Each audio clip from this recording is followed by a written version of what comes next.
Hello, you are listening to On the Topic podcast, and this week I'm going to be traversing through the multiverse and probably throwing up into a plant pot. I am Dan, and I'm joined by the mystical cat of Carmitage, Quill. And I'm frantically searching for my kids, but not my dead brother or lover. I'm Alex. Oh, you poet. That's a good reason why I'm on this podcast. And welcome, guys, to another fantastic, time-relevant, delicious audio podcast here on The Topic. And the topic this week is, of course, as you guessed it, well, you should have read the description and title. It is, of course, our review of Phase 4's latest Doctor Strange Multiverse of Madness.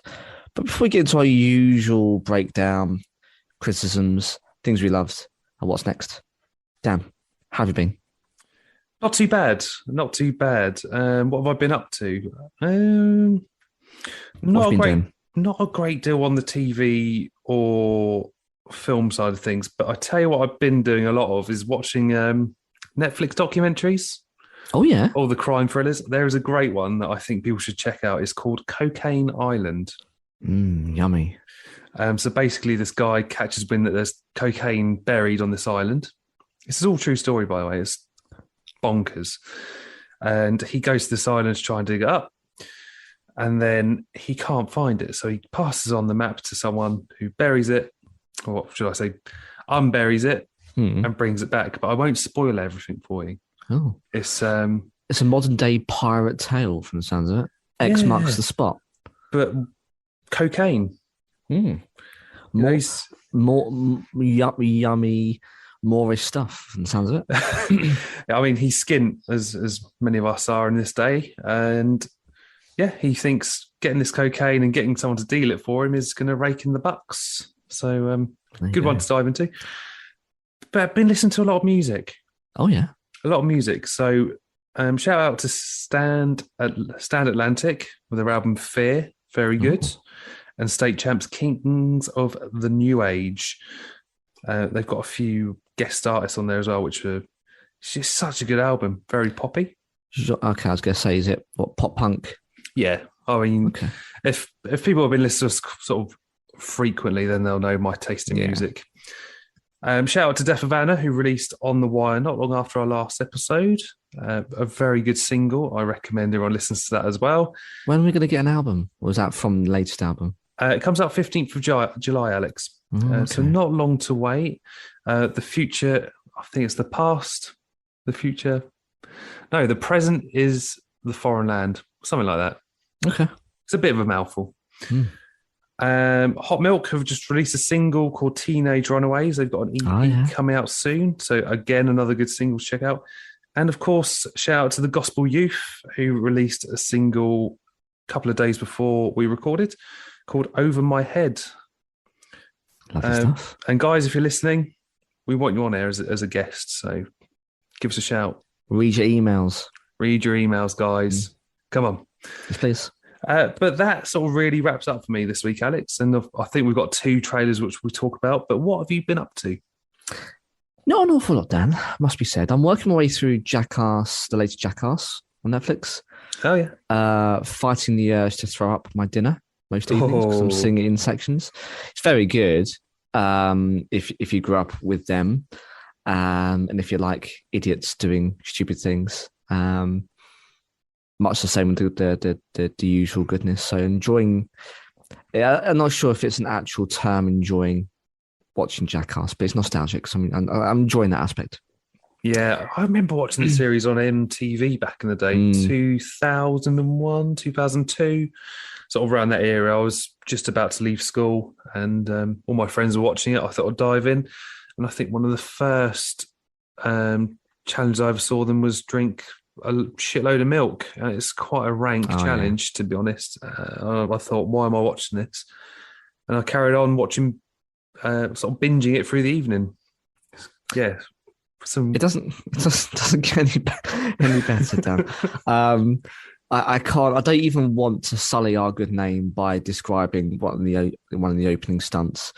But if I could describe hot, I think who's it? Can't remember. It's one of their own patented hot sauce. down a butt crack, inside certain orifices, and they finish it off then with an icicle lollipop to cool things down. I could say more. I won't. I think people's imaginations can probably fill in the gaps. It's horrendous, but strangely hilarious at the same time. So yeah, that's Jackass. I've been playing on the Oculus, Dan, on my Quest 2, Red Matter.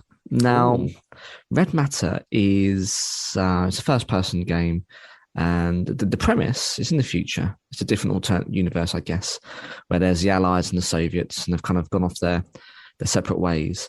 And the pesky Soviets have established some kind of base on, I think it's Ceres, on one of the Mars moons, and you go there to investigate what they've been doing.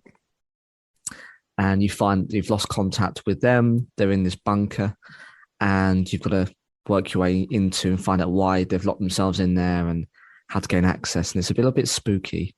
And it's very good. I mean, this is like multiple escape rooms, right? So you enter the complex, and you've got to work out how to open the doors. So once you close the blast doors from outside and the environment, equalizes, you're in a spacesuit. You've got to be able to open the doors. Well, all of the power cells are broken. They've been sabotaged. So you've got to try and find how to work things and unwork things and move yourself around the environment. And not everything. It's not, the solutions aren't handed to you. And that's kind of game I like. It makes you actually think, because you're in a virtual reality. You walk up to boxes and take stuff out of them, walk up to lockers, look through belongings, piece together a story. Actually, it's actually very good, very immersive. So much so I wasn't plugged in at the time because it's wireless, and I had to break because the battery was running low. So I'm really enjoying it. I know it's won awards. They've just recently announced in the latest Oculus showcase Red Matter 2. So I'll get through this one before then, hopefully by the time the second one's released. But it's really good stuff, Dan. If anyone's looking to get a VR or has an Oculus, I can highly recommend it. I think I need an Oculus. It's very good. I think that's about it. I mean, I'm replaying Arkham Knight. Oh, yeah. Rocksteady's 2015 effort, 2014. Because they've recently shown off, I use inverted commas. You can't see me, of course, through the power and medium of podcasting, so I don't know why I'm doing it. But inverted commas, my fingers. The latest footage of Arkham Knights, is it?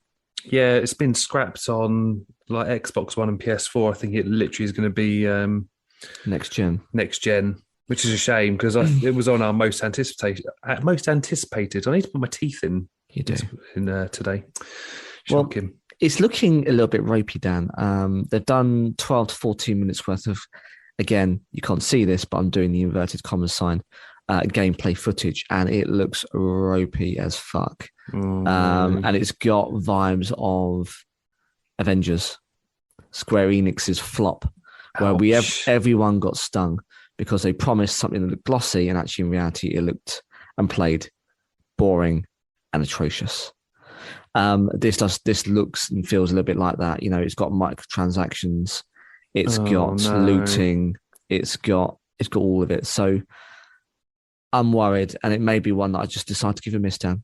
I don't get why you would introduce that, especially with how successful the Arkham games were. I mean, they're 100% easily one of my favourite trilogies from the gaming world. The series is phenomenal, and I mean that's why I've gone back to it after. Crikey, my last game save looked at it the other day was 7 years, and it's still brilliant. If you release it today, you go fine. It looks so good because it's upscaled with the Xbox Series X. It looks decent, and the gameplay. I mean, Spider-Man on the PlayStation 4, that takes aspects of Rocksteady's gaming. It is. There's so many games now that take the elements and the gameplay style and the art design from this game, and it's so good. And I'm enjoying it second playthrough because, of course, 7 years is a long time. I've slept a couple of times since then, and bizarrely, my memory isn't what it should be. I've forgotten aspects of the game. It's so good. You know, you're rocking around in the Batmobile. Now all the optional DLC, the skins and stuff, either is free or they've added more because, you know, they're the promotional periods. You know, you buy a pack of Doritos and you get a skin or some nonsense. Well, they've now just released them over the period of time. You can buy additional DLC for like £1. So if you do want to unlock everything and have that variety, it's actually affordable and reasonable. So I'm really enjoying going back to that, which is odd because we're going through a time at the minute of remasters. I mean, it looks like no gaming company worth their salt is currently doing original AAA titles. They're all going over old remasters. And that's fine because nostalgia sells. We know that. We talk about it all the time, Dan, every week. But I want a new game soon. That's why I'm really looking forward to the Harry Potter game because that looks and feels unique and different. And although I am lining the coffers of a rather questionable now J.K. Rowling, the game does look very good. So yeah, it does. I want to go back to something which still has that spark, and the Arkham Knight game is it's brilliant. So yeah, enjoying that bit of gaming, a bit of throwing up in my mouth watching Jackass. And that's me, Dan. Lovely. Well, we've got two trailers to talk about, Alex. So should we start with She-Hulk? I'm Jennifer Walters. I'm a lawyer. I have great friends. Can we get some shots, please? It's an emergency. A demanding job. We just started a superhuman law division, and I want you to be the face of it. To me, it seems a little bit rushed. And I think that's because someone leaked the release date and Disney and Marvel panicked, shat their pants and went, we probably need to drop a trailer. And do you think that's why at points the CGI looks rough? Yeah, I think when the trailer dropped, it was quite late at night. I was just about to go to bed. Me and the missus watched it because she loves She-Hulk. And we both looked at each other and I said to her, why does she look rubbery? Like, why does she look like a Stretch Armstrong figure? But, I mean, Tatiana Maslany's acting chops certainly show through. They certainly shine. I think she'll be really good. I mean, they've got 3 months to tidy it up, though. Yeah, it's not long. Did you ever watch Ally McBeal in the 90s? Yeah, I think a little bit. It's got vibes to that. You know, an attorney at law, a lawyer, getting herself into mischief and, you know, personal life and stuff. It feels a little bit like a superhero Ally McBeal. I do like, though, that they clearly have used Mark Ruffalo appropriately for this. Because you didn't ask for this, but you still got to deal with it. Your transformations are triggered by anger and fear. Those are like the baseline of any woman just existing. Oh. Bruce, kind of feels like if I don't transform, I'm gonna die. Yes. No. Yeah. It looks like they haven't gone half-assed or kind of he's left me a note. It's my superhero cousin. They've actually got him in it. It shows that they're fully investing in that world. And for me, I think that's the most interesting aspect for me. Nice to see Tim Roth back as well as the Abomination. Looking forward to see a bit more of him. Indeed. And of course, at the time of recording, Alex, new Thor trailer. Kids, get your popcorn now. Let me tell you the story of the space Viking, Thor Odinson. He was no ordinary man. He was a god. After saving planet Earth for the 500th time, Thor set off on a new journey. When he got in shape, he went from dad bod to god bod. And after all that, he reclaimed his title as the one and only Thor. Oh, spoke too soon. Christian Bale. Really good. Christian Bale, tell us, what do you reckon? I think he looks creepy as fuck. Does look good, doesn't he? He's very close as well to the comic book iteration. So, I mean, it's a great run. I mean, if you want to get the graphic novels, I think there's only like 4 volumes. But yeah, no, I think he looks really, really good. I know a lot of people have sort of slated it a little bit online saying, oh, he looks like Voldemort. But he kind of looks like that in the comics as well. So the mighty Thor looks fantastic as well. A little bit of Jane Foster as well. I think she looks very good. She does, and it's you see throughout the trailer, I think the two characters rekindling their relationship and getting closer, and it's what we all want, isn't it? It's Thor and Jane Foster together. Jane?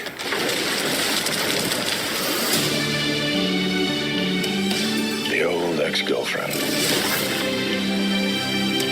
What's it been like 3-4 years? 8 years, 7 months and 6 days, give or take. Am I sensing feelings? Well, you're right. Yeah, Natalie Portman as well. She looks ripped. Like She does. She looks quite ripped.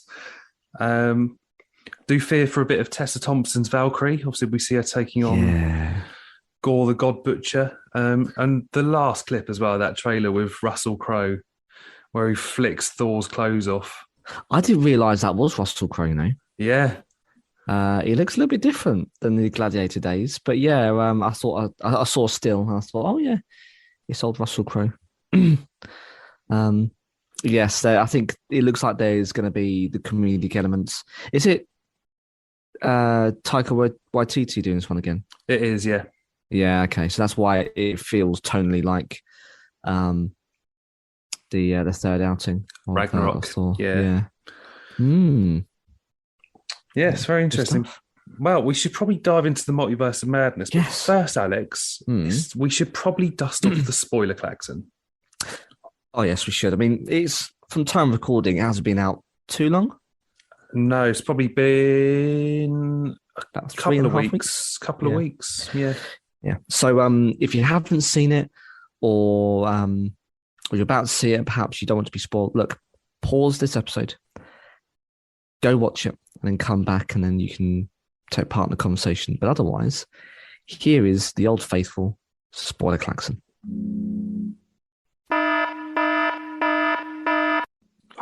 Love the sound of the klaxon. I'm not sure if you heard it, Dan, but in the background, there is one of the foghorns going off in the background. Yeah, I heard that, and I thought Yeah. that's quite on point. It is. That's the seafaring people of the South Coast taking part in the episode. But yes, Doctor Strange in the Multiverse of Madness. In and around the 2nd of May this year, 2022. Directed, of course, by Sam Raimi, starring Benedict Cumberbatch, Elizabeth Olsen, Chiwetel Ejiofor, Benedict Wong. Now, I don't know how to pronounce Ms. Gomez's name. Do you want to give it a go, Dan? It is Sochi. Sochi. It's amazing. Michael Stuhlbarg and Rachel, the ever-enchanting Rachel McAdams, amongst others. And it's a 28th film, Dan. Do you know that? No, I didn't know that, actually. The 28th Marvel Comics film set in the MCU. Jesus. And it's you know you've been going a long time when you get those numbers, but I mean it's a phenomenal effort in itself, you know, to have that many films all connected, and it all started, of course, with Downey Jr. and Iron Man in 2008. I want to say. Yeah, it was 2008. So look at us now, hey. So yeah, should we get into the overview, Dan? Do you want me to kick this one off? Yeah, let's do it. Actually, I've got some more on the casting side. Oh yeah, This tell is us. why we start. This is why we stick in the spoiler klaxon. So let's talk about the Oh, yes. Illuminati of Earth 838. Yeah. The big one, Patrick Stewart as Charles Xavier. Of course, Da-na-na-na-na-na. you'll be familiar with him from the X-Men films. We've got Hayley Atwell as Peggy Carter or Captain Carter, who I thought looks fantastic. Oh, brilliant. You've got Lashana Lynch as Maria Rambeau, who you'll remember from Captain Marvel, also as Captain Marvel in this universe.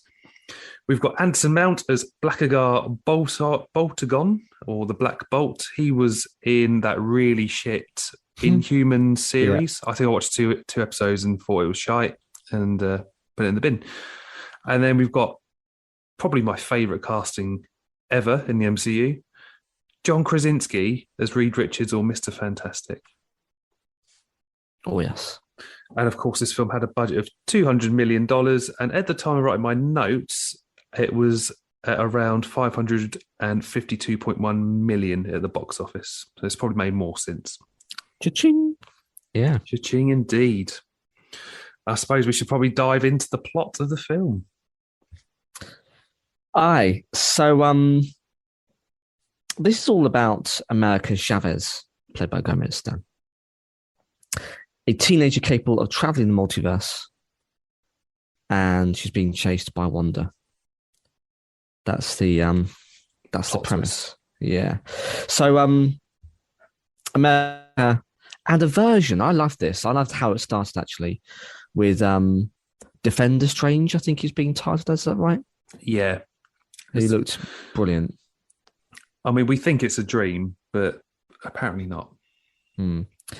He's been chased by a demon in space between universes while searching for the Book of Ashanti. Now, Strange, it looks like, has another kind of moralistic challenge on his hands and ends up trying to steal this young girl's powers, which will eventually actually kill her. I thought that's an interesting opening gambit to the film because, of course, as we know, Doctor Strange is quite familiar with having to make those tough decisions as a surgeon in the first film, saving people's lives and the doctor and everything, then to obviously working out for millions of different outcomes from using the time stone to that one possible way to save the universe. This guy knows how to make a correct decision in the heat of the moment.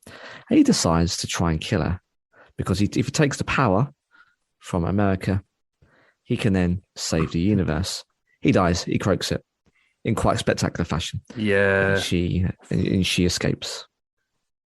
It's quite brutal, actually, that killing. I mean, this film really in itself is a horror. I think it is totally. I think it really sets out its stall in the first 5 minutes, doesn't it? Yeah. Now, I never really knew Sam Raimi as that way artistically. I've always really only known from the Spider-Man films, and they weren't scary. They did have elements of, peril, but I mean, they were comic book films. But apparently he's known for it, and actually he really dials up in this film. I think you agree, Dan. Oh, for sure. For sure. I mean, Chavez actually escapes by accidentally creating a portal and transports herself and the dead Doctor Strange into our universe, Earth 616. Oh. Where we see our Doctor Strange at Christine's wedding, just getting married. She is. And I think, Dan, this is where one of my first favourite aspects of the film takes place. Oh, pray tell. Because they're all waiting for Christine to walk down the aisle. And we see a Dr. Nicodemus West, Dr. Nick. Yeah, I watched Doctor Strange, the first one, the other night with my other half, because it's such an underrated film anyway. Yeah. And he is in it. He's the one that essentially does the operation on his hands. And he sort of flits in and out of the film. Yeah. Nice to see a recurring role there. Yeah, it's a continuation. And I think that's why the film is so good, because it anchors still back to, and the watch is throughout the film, of course, which is one of the pivotal aspects of the first Doctor Strange. But the interesting and heart-wrenching, and I think it really is, aspect of having that character was that we're still feeling the events of the blip down. Yes. Because it's quite an emotional scene because they both sit down together. They're old colleagues. One doesn't like the other because they're both pretentious. They were. And, Strange says, "Oh, how you doing, Dr. Nick?" And effectively says, "Not good. I haven't really got a family anymore. I disappeared after 5 years, etc., etc." And the bit that really got me in the feels where he turned around to Strange and said, "Did you make the right choice? Could there not have been another outcome?" And you're like, "Oh, yeah, that's just that's horrible." Because quite rightly, if there is a scenario that plays out and you lose everything close to you and you disappear, quite rightly you'd say, "Well, what were the other options? Were the other options mean that I had my family and I didn't end up being dust?" And And I think it's a question that most people would ask. And I think it's really sobering still to kind of understand that that's still going on. People are still coming to terms with it. We saw it in The Falcon and Soldier, but it hasn't been forgotten, and people aren't enamored by the superheroes anymore.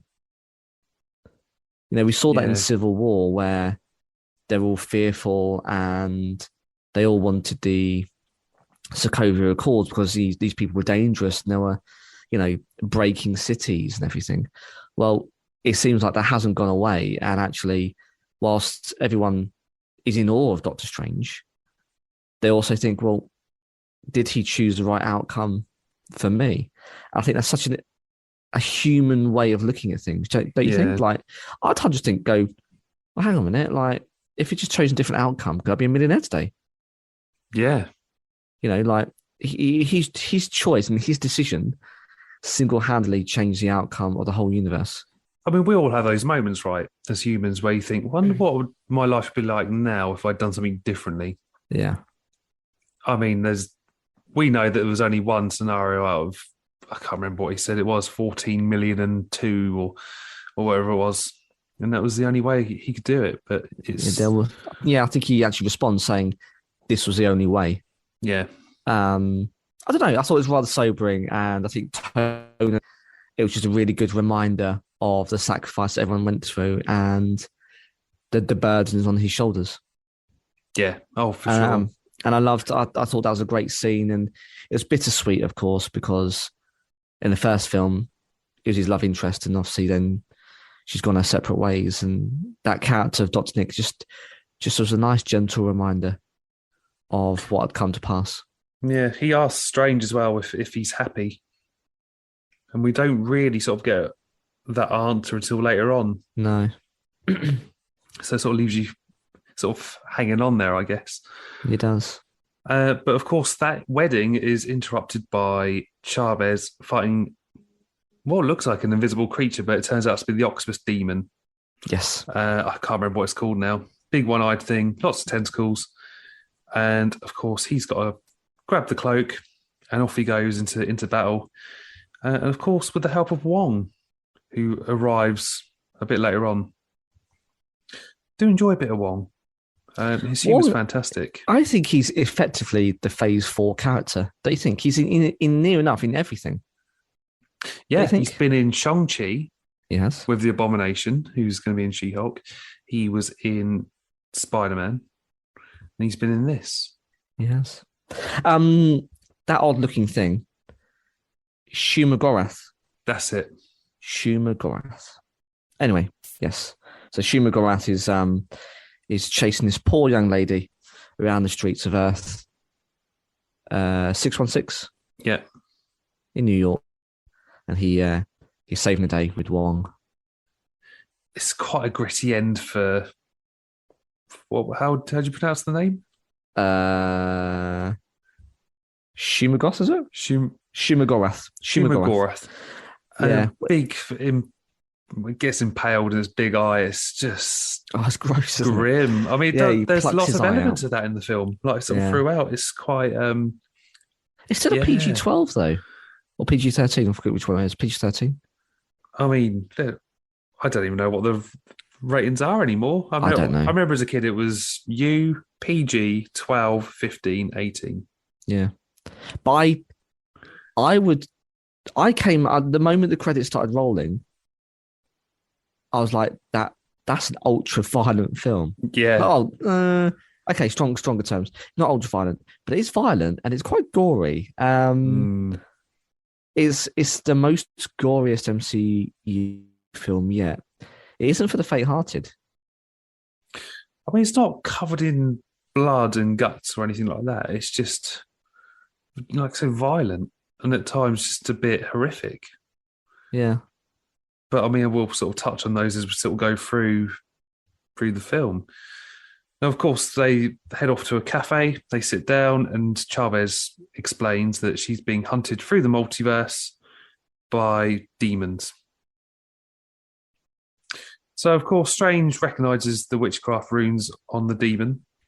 So he heads off to find Wanda, for some help to find out who's responsible for the attacks.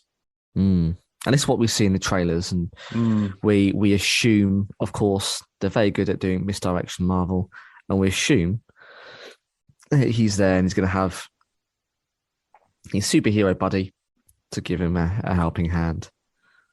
I'd probably say at this point it's worth noting, if you haven't seen it yet, to maybe sort of understand the plot of this a little bit better, go watch WandaVision. So I went with my dad, and he's not seen WandaVision, doesn't have access to Disney Plus, although my brother does. And my brother has tried to show my parents many times on how to access Disney Plus. They don't understand. They don't get it. But hey, there's only so much to do. But yeah, definitely check out WandaVision just to understand how she gets the Darkhold and why she's fucking mental in this. Insane. But yeah, so she's got the Darkhold, and she believes that by controlling America Chavez's powers, it will allow her to reunite with Billy and Tommy, who we saw at Westview in WandaVision. The two kids she actually created with her own imagination and, of course, loved. And she wants them back. She wants a multiverse where she can be with her kids. Now, she gives Strange an ultimatum and says you've got, was it until sunrise or sunset or 12 hours or something? Gave him some time to think it over. But ultimately to either hand over the kid or camouflage to fall. And sure enough, the time comes and goes, and there's quite a savage battle. A camouflage. Yeah, and a lot of would-be sorcerers meet their maker. And again, one of the interesting aspects of that whole, I guess, segment, Dan, for me was when they ended up, before it all went a bit batshit, and they went inside, and she was using the reflections to kind of try and get into the room. That all almost harken back to like The Ring, Dan. Do you remember? Did you ever watch The Ring? Yeah, creepy. Yeah, fucking horrible. And she comes out of a broken mirror, like all deformed and broken. She's trying to squeeze through from the mirror dimension, which technically speaking, she shouldn't be able to do, as we know from the first film. And they're well and truly screwed. They're trying to cover up reflective surfaces. And it's very difficult when apparently there's a problem in camouflage because there's puddles everywhere. I don't know why they'd allow that to happen. It's a place of worship, but anyway, be it for me to question their plumbing in an old ancient outpost. And yeah, she comes out, like the Ring woman, or dishevelled and broken, and yeah, again, it just shows what they're willing to do now in terms of the horror themes. And she is in bits, and she reforms herself, and it all goes a bit downhill from there, doesn't it? It really does. Thankfully, America Chavez accidentally again opens a portal and takes her and Strange to Earth 83 out, but not without seeing them traverse through the multiverse. Which, the visuals and the graphics for are stunning. At one point they're paint. It's phenomenal, and as they go through frame by frame, they're traveling through different versions of the multiverse, and that in itself is eye candy, and it's such an interesting concept. But they're eventually spat out into, is it 838? Yeah, so they end up in Earth 838, and then Strange is like, oh, so that's traveling through the multiverse, and that's when he decides he needs to have a quick chunder. It's like a tactical chunder, isn't it?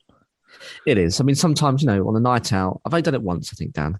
So I'm not a huge admirer of this tactic. But if you're drunk too much, but you still want to continue your evening, you might do a tactical chunder, and then you're back in the game, can continue drinking.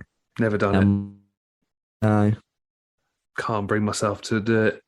It's just a bit grim, isn't it? My drinking days like that are well over, but I know some people do it. Yeah, it's gross. Don't do it, kids. Got to do to keep don't do it. Don't do it. While they're going through Earth 838, Wanda uses the Darkhold to dreamwalk, which again, it's really creepy. She sort of takes over her Earth 838 counterpart who's actually living quite a happy suburban life with her own Billy and Tommy. But of course, there is a surviving sorceress at Comatage who, Wong's strung up by magic while Wanda's in a deep sleep. And she says, "You can't do it. I'm going to have to do it." And she sacrifices herself to destroy the Darkhold. And it's quite gross. Yeah, like, like the clothing and the flesh of her almost burns away. It's grim. Yeah, it really is, for sure. Now, Wanda wakes up and she is fuming. She is fuming. And she forces Wong to lead her to Mount Wundagore, which is a forbidden ancient temple, to re-establish the Dreamwalk, because apparently there is another Darkhold there. Well, yes. So apparently it was created in Mount Wundagore. It was inscribed on the walls, and then it was put into a book. And so you've effectively got the original Darkhold in this forbidden temple, which until that point in time was only ever thought to be a fairy tale. So yeah, it's all going down in this forbidden temple. Elsewhere, back on Earth 838, we see Strange and Chavez. They've been apprehended by the Sorcerer Supreme, Carl Mordo, and brought before the Illuminati. Now, as I mentioned earlier, this group consists of Mordo, Peggy Carter, Black Bolt, Maria Rambeau, Reed Richards, and of course Charles Xavier. Good use of the cartoon theme as he enters the stage. Oh yeah, it's that kind of gave me emotions of pride and nostalgia, Dan, because we both enjoyed the X-Men cartoons, and they did so many things in those 5 seconds. Because of course we've grown up with the X-Men films. Love it all, and the later ones hate it. And we know both versions of X-Men. So we know the original X-Men, we know the first class X-Men. Then they throw in there, I guess, the 80s version of X-Men, but in real time, like in a real world aspect. There was just so much going on in those 5 seconds. It's lovely to see Patrick Stewart. I'm loving him in a minute. And I am in a bit of conflict with watching Picard. Storyline's a bit naff, but I love Sir Patrick Stewart. I think he's wonderful, and he said he's still up for playing Xavier.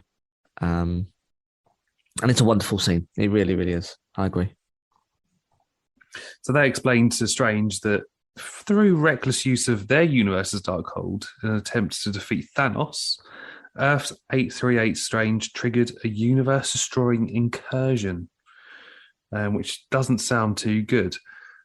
But I found that sort of throwback in their universe to when they're on, I can't remember what planet they were on in Infinity War. Oh, yeah. But they ultimately punished that Strange with Black Bolt just saying sorry. And of course, his voice just destroys him, blows him away. It's quite grim. It is. And it just goes to show just how far they're willing to take it. It's one of their own. But they know that the power and the knowledge of the Darkhold is too much for anyone to resist. And so they do the unthinkable. And it's really quite a sad scene, isn't it? Because Strange knows what's about to happen to him. He's like, no, do it. Like, we can't have this knowledge. And it's a horrific sacrifice.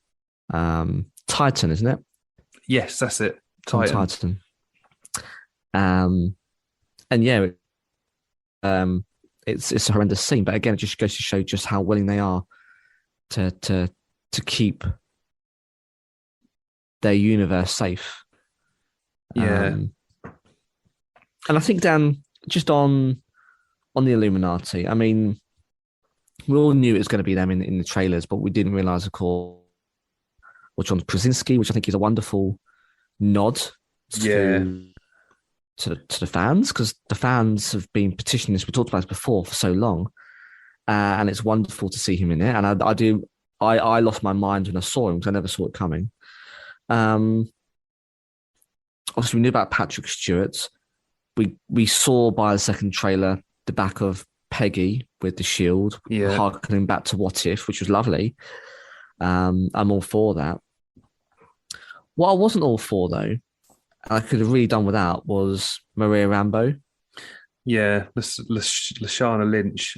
Because I think we theorised it could have been superior Spider-Man, superior Iron Man, should I say?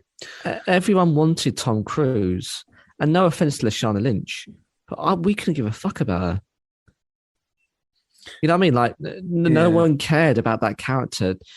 Miss Marvel, Captain Marvel. I don't think they are a set of characters people particularly care about. There's not much of a backstory, and no one's really enamored by them. And I just thought it was a bit of a wasted opportunity. They could have introduced Namor. Namor was far more interesting as a founding member of the Avengers back in the late 50s and 60s. I just thought it was a cheap shot just to kind of line up Captain Marvel 2. Do you know what I mean? Yeah. No one gives a shit about that character. But I just felt like it was let's get them interested. There's another Captain Marvel, part of the Marvel. I was like, I don't care. Everything else was totally spot on, and they blew our socks off. But could not care less about Captain Marvel. If I'm really being honest, Dan. Yeah, I thought it was a let down. But yeah, I mean, I'll get onto my pet peeves about this scene later on, likes and dislikes. But this universe's Mordo actually believes 616 is Strange is similarly dangerous to their one. Yes, and things that probably most Doctor Strangers are across the multiverse. But let's head back to Mount Wundagore, where Wanda has just re-established her dream walk, arrives back in Earth 838, and before the Illuminati start to cast judgment, she's broken in. She is knocking the house down. The place is falling down, and she is just going to town on everyone, including everything. The Illuminati. Except Mordo, who I think he sticks around with Strange, doesn't he? Yes. Where they have a battle of their own, but the Illuminati, they meet quite swift endings, and it's quite grim. If anyone follows Boss Logic or doesn't follow Boss Logic on Instagram, go have a look at some of his artwork. I think I sent you a couple this week, Alex, and we were just both like, that's brutal. Black Bolt loses his mouth to her magic, and his head just basically implodes. It's quite disgusting. Who else was there? Professor X is the last to go. Reed Richards gets turned into spaghetti. That was quite graphic. Yeah, I mean, he's sort of begging for his life. I've got kids, I've got a wife, and then next thing you know, ribbons, quite disgusting. Poor Peggy gets cut in half with the shield, sliced and diced. And then the Captain Marvel, Lashana Lynch, I think she just gets thrown and squished. Yeah, again, boring. A statue lands on her. All right, but she's got the power of suns inside of her effectively, and she just gets squished. Come on, like. Yeah, I mean, our Captain Marvel was just like so OP. She almost took Thanos out. Well, she flew through a fucking ship in Endgame. Yeah, and you're saying that Lashana Lynch's version can just be squished by a statue in the British Museum. Like, come on. I know, but I can't quite remember what happens to Professor X. I know he goes into Wanda's mind and tries to free. I think his brain again explodes or something. She does something really quite. And his neck snaps. That's it. Yeah, and then you see it in real time in the actual scene. Oh, it's horrible. Savage, so savage. Really violent.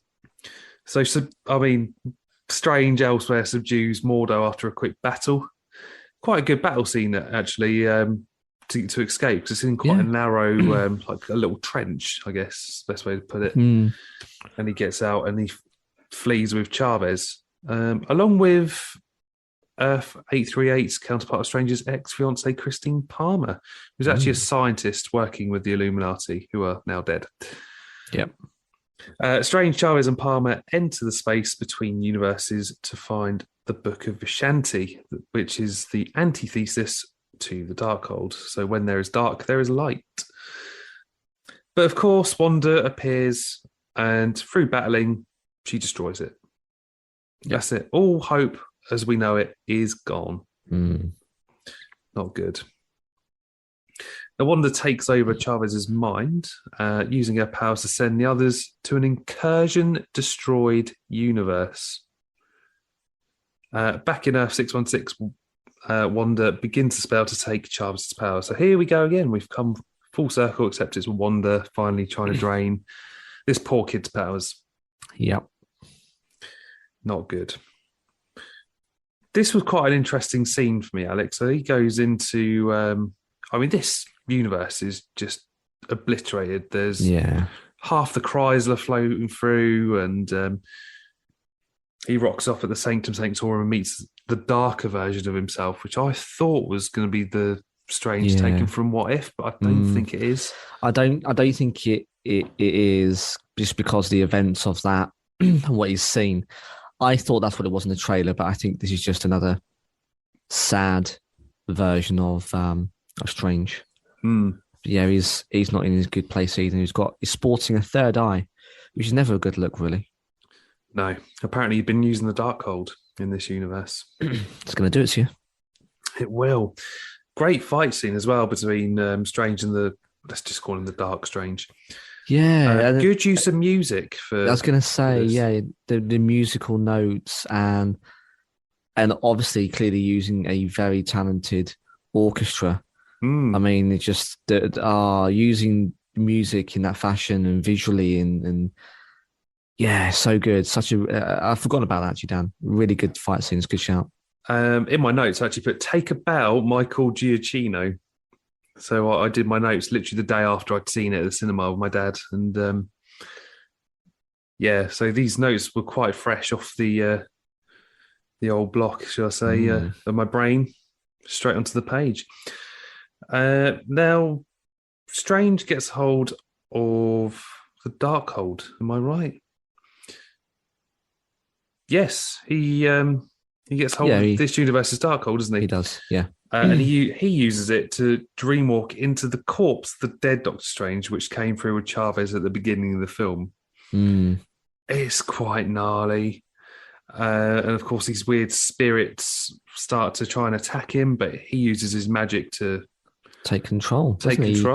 He consumes them and uses their power for his gain, which in itself is quite mind-bending. And I guess another example of the Marvel zombies, right? We saw zombie Iron Man in Spider-Man Far From Home, in kind of the Mysterio kind of horror-induced scene, which was brilliant in the beginning of the end of the second act, beginning of the third, which is really, really good.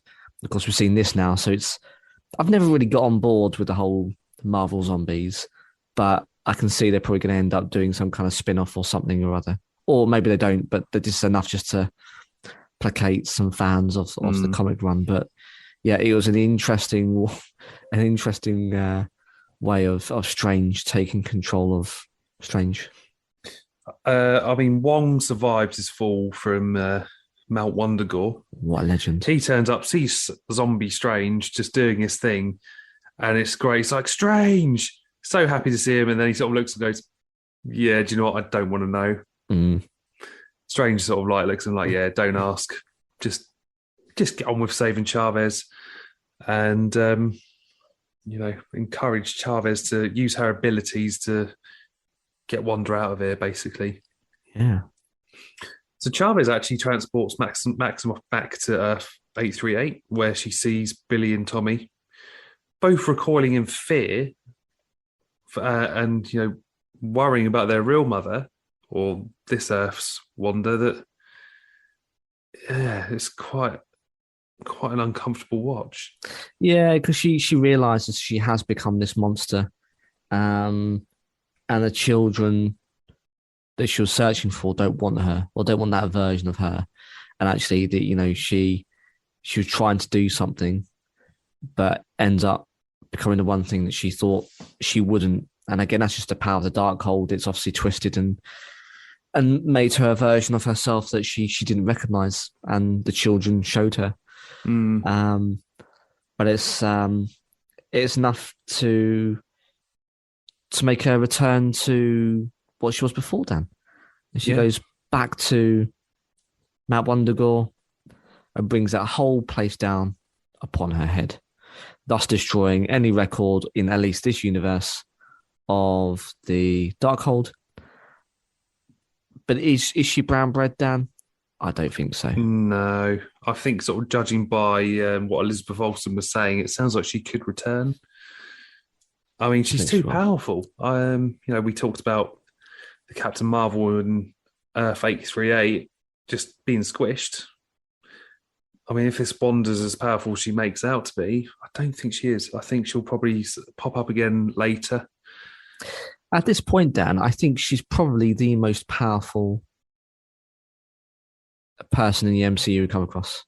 Yeah. Bar Thanos, and obviously he's gone.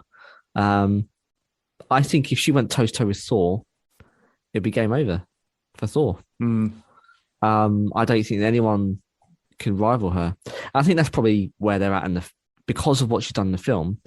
You just simply can't have her around, because otherwise I think she'd derail every other film, because no one else would be able to take her down. So I think because of the plot, you have to get rid of her, albeit temporarily, of course, because mutants, and she obviously gets rid of them or brings them into existence, depending which way you look at it. But yeah, I think they've had to get rid of her temporarily because she's too powerful. Yeah. She'll be back, I think, without a doubt. And of course, everyone wants to see her deliver the line, no more mutants, but I don't think that'll be for a few years yet. Oh, I reckon it'll be an end of phase 4 kind of cliffhanger. That's my money. My money's on that. Sometime later, at Kamatage, we see the surviving sorcerers repairing the place, and they're joined by Chavez, who is continuing her training, and we see her trying to use the sling ring and opening portals a bit like Strange did in the first film. Yep. But that's really where we leave Chavez. Strange goes back to Sanctum Sanctorum in New York, where we see he's developed a third eye.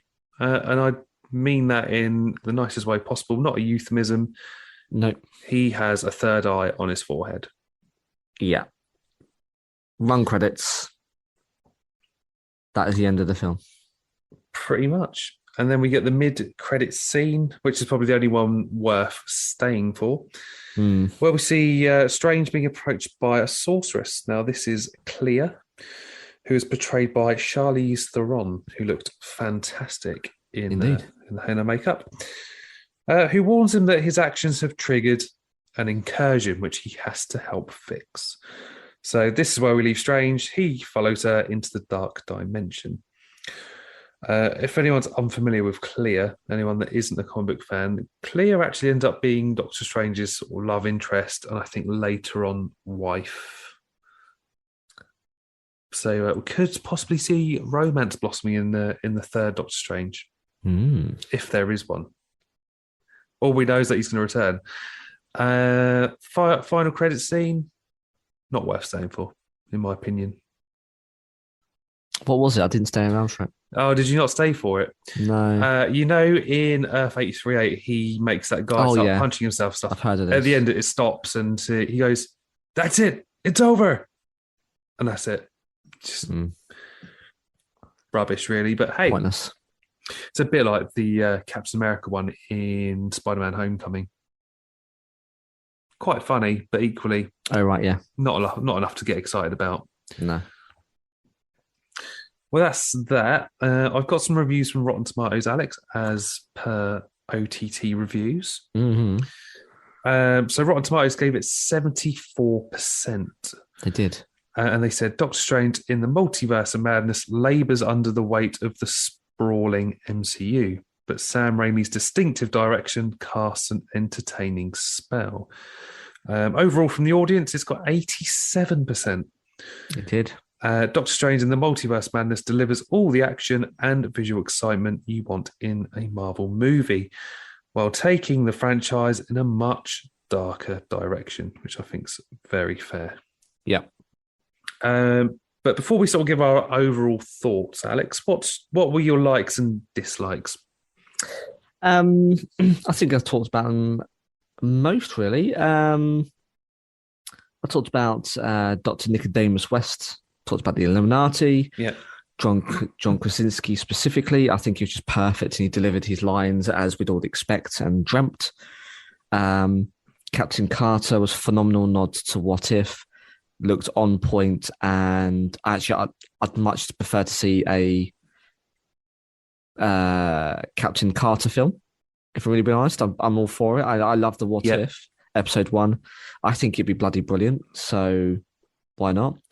And the murders, Dan, it's brutal, but I loved it. No punches pulled. So those are things I liked. But before I go into things I disliked, what were your likes? I did like that they sort of kept true to this Doctor Strange, because sometimes you get to a film like this, the second one, they sort of lose that character they built over the films. Yeah. So Strange still has that paternal instinct, as we saw in Spider-Man, where he seems to be a little bit more kinder, especially with Chavez. And of course, the humour he whips up with Wong. It's nice to great. sort of break up that horror and murder and gore, etc. I did like Chavez as well. I thought Xochitl Gomez was fantastic. Yeah. I think not enough of her. I think I want a bit more. I'm sure we'll probably see more of her in the future. Yeah. And I did like that twist of Wanda being the villain. It just makes sense. To some extent, Dan. To some extent. I mean, she's not really a villain. She just wants to be with her kids. But it just sends her over the edge. Yeah, for sure. But I think that's pretty much it for my likes. I can't echo enough about John Krasinski being Mr. Fantastic. Great casting. I tell you what, there was a scene that I really did enjoy. I don't think we sort of touched on it, sort of going through the plot. Was where Wanda's chasing them through that tunnel. Oh, yeah. And she's sort of like stumbling through like a zombie. She's not a zombie. It's it's so creepy. It is. It's a full-on horror chase scene, isn't it? As they're splashing through and she's bursting through doors. It's a good shout, actually. It's a really unnerving scene. But those are my likes. On to the dislikes. I've got some bugaboos. Okay. I mean, I'll go first. Yes. And this is why this is such a good, in my opinion, podcast, because we don't agree on everything. I actually thought America Chavez was really quite weak. Okay. I didn't like her. I thought she was a really weak character. No. There was a bit of backstory, but not enough. I think that's where I probably agree with you, Dan, as much as we probably want to see more. But I think it wasn't fleshed out enough. Yeah, I think you could end up cramming too much in there and making it not a Doctor Strange film. Yeah, true. It could be her origins, but you run that risk of it being like Civil War, for example. It wasn't really a Captain America film. It was like Avengers 2.5. And, it was done really well with Spider-Man No Way Home. I know you got Garfield and Maguire in there, but it didn't take it away from being a Tom Holland film. So I think you do run that risk. But I know what you're saying. It's not enough there of Chavez to... For such a key role in the film, Dan. I mean, the bloody film opens with her. I thought she was quite weak. Anyway, I did like her. I didn't get it. We talked about Maria Rambeau. Enough being said. I didn't want Tom Cruise, because Tom Cruise make it a Tom Cruise show, and that's just not acceptable. But I think we were owed more than what is effectively a cameo and a setup for the Marvels. I thought it was a cheap shot. And I think that really bugs me, Dan, and I mentioned this in my intro for this episode, Wanda and her motivations. Now, some people have said, Wanda's relentless search for her children are a symptom of the Darkhold, and I get that. You know, it twists and turns and makes her something that she, as at the end, as you say before, she realizes she that isn't her, and she's horrified by what she's become. But what of her brother, Pietro, and her love, who she had to kill at the end of Infinity War? You know, at the end in Endgame, he said to Thanos that he took everything from her. And he's like, well, I don't even know who you are, which is a brilliant line by itself. There are infinite options for her to traverse the multiverse and go, I don't fancy these versions of these kids. I'm going to get different, better behaved kids. But whilst I'm here, let me get a Vision, or let me get a Pietro, who are both alive. And for her not to do that, I just think is a bit short-sighted. She spent the whole of WandaVision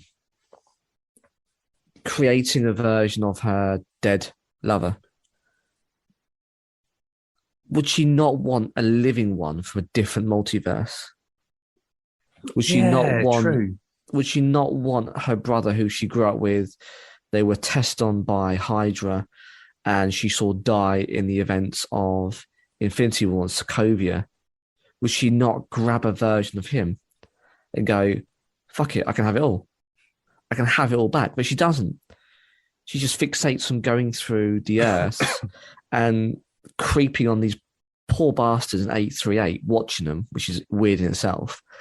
And fixates on the kids. Now, I understand it. I know thematically it works for WandaVision, and I know it works as a motivation. But you would, though, wouldn't you? You just think, I haven't got these kids. I haven't got my partner in crime. I haven't got my brother. I can get them all back. She doesn't. I don't understand. I just think it's a bit loose and a bit of a cop-out to say that the Darkhold blinded her into just fixating on the kids. As a storyline method of a way to get it working, tied together brilliant, don't get me wrong. But I think that's quite a gaping hole. You know, like at least perhaps have a gazing into another Earth and seeing the Vision and going, actually, now's not the time for Viz, I'll come back to him. Or her brother, like, I don't know. You know what I mean? Like, it just doesn't feel right to me. I just think it was quite a big plot hole. I think they needed to address it, and they didn't. And I think that's one of the biggest problems for me in this film. I'm just bothered by it, and I don't think anything really can satisfy that. You know what I mean? I don't know. Have you got any thoughts on that at all, then? My dislikes. I found the Illuminati very underpowered, given that they're the most powerful beings in this universe. They fought Thanos and won on Titan. Impaled him. Yeah. It was such an underwhelming fight with Wanda. So underwhelming. I mean, don't get me wrong. It was. I mean, the kill was fantastic, but equally, very one-sided, though. You're right. It was just a bit like I wanted to be a bit more, like a bit more of a fisticuffs fight. You know, it was just. I mean, even the fight on Titan took longer than it did in this Earth. You know, and that was against Thanos, and they're all beating the crap out of him, and you know, web slinging and blasting and shooting and flying, and you know, she just decimated. It was just over before it even begun, really. I mean, Black Bolt, you know, was dead within seconds. He didn't even have a chance to whisper anything. Yeah, I think just for me, that fight scene was just a bit underwhelming. Yeah, that's a good shout. And is it really the Multiverse of Madness? We saw 3 universes, really, other than the moment where we traverse through countless of them to get to 838. I think it's a little bit underwhelming to call it the Multiverse of Madness and not deliver that in that way. But yeah, no, I would agree with you on Wanda's motivations. You know, maybe a bit more Viz and Quicksilver, Pietro. She had to be the villain. There's no doubt about that. I think we even called it some time ago now, before the pandemic, when they started filming. I think we theorized it, but it just wasn't enough for me. No. But overall thoughts? Good film, different. And I think it opened up a number of different opportunities and do-overs for the MCU. Yeah. As we know, no one's really dead in the comics. I think this kind of gives everyone an out. And I think what with effectively canonizing now the What If TV series, I think that introduces so many more kind of exciting possibilities. And as I say, I'm well up for a Captain America. It won't be 4 because it's going to be done by Anthony Mackie, but a Captain Carter film. I'm well up for that because I think it looked brilliant. I think the storyline that we saw on What If was great, and I think this is a good way for us to be able to go down that route of at least other storytelling, which we haven't had really properly before. This now gives you the license and allows them to not just be in the What If environment, which is kind of individual storylines. Actually, you can have a crossover with Our Earth and with other versions, and they can all come together in holy comic matrimony. And I'm all for it. So I think it's done a good thing. It did though feel a little bit like a setup film for me. Just because I think with the Captain Marvel, Rambo, with other aspects, I just felt like it was like a precursor. It wasn't quite finished, and there was lots it was kind of setting up, especially with the end. But it was something different. I liked the gore and the darkness, especially when you contrast that with what we're going to get in Thor. I think it's great. I'm all for it. So yeah, I think it's a thumbs up for me. But there are some missteps. What would you give it out of 10? 7.5. Oh, okay. So you're not far off of where I'd grade it. Yeah, it's going to be in my top 20. I can now say it's going to be in my top 20 MCU films, which is insane saying it out loud. It's not my top 10. I don't think it'd ever be. But yeah, it's in there. So my overall thoughts. The problem is now with social media, people buy into the hype and all the rumours. We had rumours of Hugh Jackman as Wolverine and Ryan Reynolds coming back as Deadpool being in this film, for example. But if you're expecting a huge cast, if you're expecting those two in particular, you're going to be disappointed. Yeah. If you've got no expectations, I sort of went into it sort of blind. I try not to look too much into the rumours anymore. Same. You're probably going to enjoy it for what it is. And that is a dark, twisted horror with a bit of humour sort of thrown in here and there. And the other thing I did like, it wasn't overdone. I had a bit of concern. Raimi's a good director, don't get me wrong. But after Spider-Man 3, where he threw in Sandman, Venom, Green Goblin, it was just overdone. But actually, I think it was sort of handled quite nicely. I agree. But like you say, maybe could have done with a bit more fleshing out of America Chavez. But without a doubt, I think we'll probably get a young Avengers team anyway. Yeah. Given that you're setting up, you've got Hawkeye or Kate Bishop. You've got Echo, Yelena.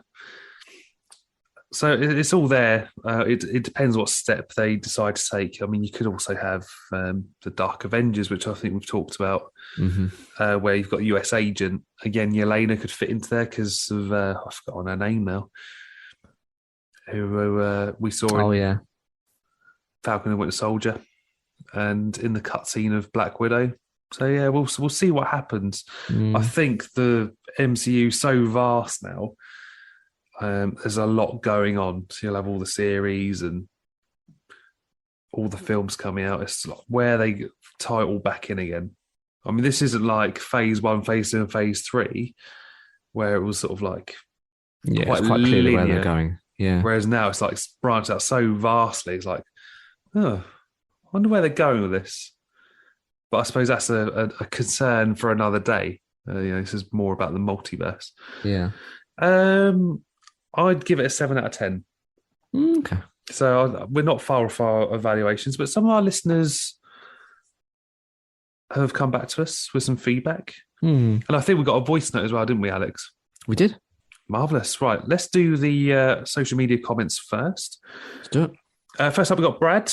Hello, Brad. Solid 3 out of 5. So if we're converting that to out of 10, is that a 6? A 7? Probably a 7, I think. Let's give it a 7. Right, Brad, we'll give you a 7 out of 10, 3 out of 5. Some cheesy moments, some cool horror moments, great acting from Elizabeth Olsen. Felt like they didn't really explore too much of the multiverse. Agreed. So it felt like less madness on that part. They did a great job with the villain, though. Yes, I think that's a fair summary. Next up, we got Dan. He says, really enjoyed Doctor Strange. Thought it was a solid installment in the MCU. Regardless of what Doctor Strange remembers about Peter Parker, I think the paternal relationship with America made great viewing. Again, I think we sort of touched on that earlier. He hasn't sort of lost that instinct, and I'd probably say he's probably a little bit more kinder than he was, maybe say towards Peter in No Way Home. Yeah. Todd, 4 out of 10 from me. Oh, he didn't really go into much detail as to why. I did sort of try and reach out and find out, but he never come back to me. So, Todd, if you are listening to this, we'd love to know why you've given it such a lowly score. Yeah, follow up. And last time we got Kyle. He says, personal opinion was that it was good. Stuck my head in the sand as I usually do for most film releases that I look forward to. Some reviews just don't make sense. Felt it lacked a bit of the Doctor Strange humour though, but both me and the 10-year-old enjoyed it. We took his 10-year-old with him. Yeah. That's brave. That's very brave given, so we've touched on the gore and the horror a lot throughout this episode. Hope there's no bad dreams and the rest of it following that film. My mystical cat of Kamatage wants to exit the room, so I'm just going to let him out. There he goes. Bye, Quill. We're going to leave that soundbite in there. Why not? And then on to our voice message, Alex. Hi, Alex and Dan. Dan here. Just want to leave you a quick message for the pod. Really enjoyed both Moon Knight and Doctor Strange.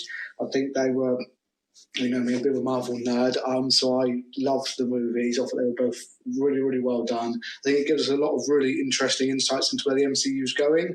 I think we're going to, so my current working theory is a lot of what we see in this current phase is happening in a different part of the multiverse, in a way to build up to Secret War.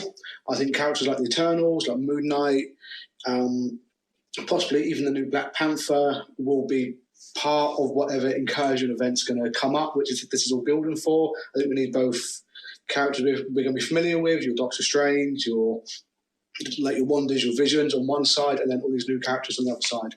I hope this makes sense. I've only got a minute and I'm about to run out of time. But yeah, I love you both. Take care. Bye-bye. Thank you for your voice message, Dan. Thanks, Dan. Interesting theory there. So he thinks that a lot of what's going on is happening in different universes. I mean, it could be a red herring. You're right, Dan. Dan's plural. Don't know what the plural for Dan is. We'll go with Dan's. Because we've now got the numbering system, but who's to say actually that our Strange is on phase 1 to 3's same universe? Yeah. We know that phase 4 or bits of phase 4 take place in the 616, was it? Yes, so that's our main universe. Yeah, but who's to say that prior to that, the events of the MCU were on a different one? Mm. And that is something which Kevin Feige has done before, which is pulled the rug from beneath our feet. So he might be on something there. And it might be that actually the MCU as we know it, up until end of phase 3, end of Endgame, could be on a different universe entirely. Yeah. Now, wouldn't that be interesting? Yeah. Do you know what I think could happen? And what Dan's saying about Secret War, I think there's a lot of big rumours going around that is going to be the next big, maybe not an Avengers film, because I think Feige said the Avengers films are done now. Yeah. But the next big event, we're sort of talking Endgame level. I mean, I think you've read the Secret Wars. Yeah, loved it. Yeah, I read the 80s version and the 2015 one, and the 2015 one is I did. fantastic. The pencils are brilliant. The storyline's fantastic. Yeah, I'd be well up for that. There's a lot of books that go with that as well, but I think I only bought the main run. To try and understand like why there's so many different Thors and Captain Marvel stuff. There are like other books you can get to go with it, but it's a lot of money. Investing in graphic novels. Big business. I don't recommend it. It's quite addictive. But it's better than burying your cocaine on a desert island. We've come full circle. So what have we got coming on next, Alex? We are going to be talking about Moon Knight. I know we're a little bit late to the party on that one, but we had to squeeze this one in to be time relevant and delicious. We've also got a birthday, Dan. So we've got to find ourselves in the pub. We do. After some holiday, we'll go get a pint. And yeah, we've got to celebrate our birthday, our 4th birthday. And everything that we've achieved and what we want to, I guess, have next. But do you want to put some Q&A out there? I think it was quite good last year, wasn't it? We did some Q&A. Let's do it. Let's do an Ask Us Anything. I think we'll probably do an Ask Each Other Anything. That could be quite fun. And maybe just do like a bit of an impromptu dive on the IGN Instagram and just go through the week's worth of news and digest that. Let's see what happens. But yeah, if you've got any questions for us, get in contact, just like Dan, other Dan, listener Dan. Multiverse Dan. He will now forever be known henceforth. Leave a voice message, get in contact, and we'll pop it into the episode. But yeah, looking forward to the birthday celebrations. That's going to be a good one. Yeah, looking forward to a beer. Get a nice tropical IPA or something like that. But yeah, if you want to get in touch, we are on Facebook, Twitter, and Instagram on @TheTopicPod. That's On The Topic Pod. And we've got Gmail, which is onthetopicpodcast@gmail.com. And if you follow any of those socials, like Dan, you can click the link to Anchor and leave us a voice message. And Alex, we've got WordPress.